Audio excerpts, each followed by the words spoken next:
নারীর নিরাপত্তা একটি রাজনৈতিক হাতিয়ারে পরিণত হয়েছে।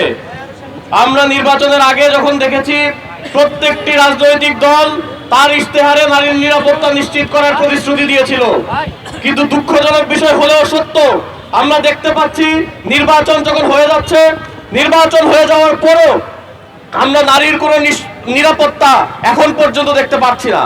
বরং আমরা দেখতে পাচ্ছি রাজনৈতিক ছত্রছায়ায় রাজনৈতিক প্রভাব ব্যবহার করে যারা ধর্ষক তাদের নিরাপদ করার মতো প্রশ্ন আমরা দেখতে পাচ্ছি। আমাদের কাছে তথ্য এসেছে যারা ধর্ষণ করে তারা এমন কিছু পাওয়ারফুল মানুষের সাথে থাকে যার কারণে তারা যে বিচার প্রক্রিয়া সেই বিচার প্রক্রিয়ার বাইরে যেতে পারে। আমরা স্পষ্ট করে বলতে চাই, বাংলাদেশে আমরা একটি স্বপ্ন দেখেছিলাম জুলাইয়ের পরে আইনের শাসন প্রতিষ্ঠিত হবে, যেই ধরনেরই অন্যায় হোক সেটার বিচার করা হবে।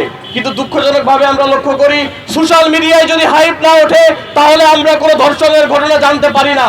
আমরা মিডিয়ার কাছে প্রশ্ন রাখতে চাই, কিসে আপনাদের মুখ আটকিয়ে রেখেছে? আপনারা কেন জাতিকে জানান না যে ঘটনাগুলো ঘটে? আমরা বলতে চাই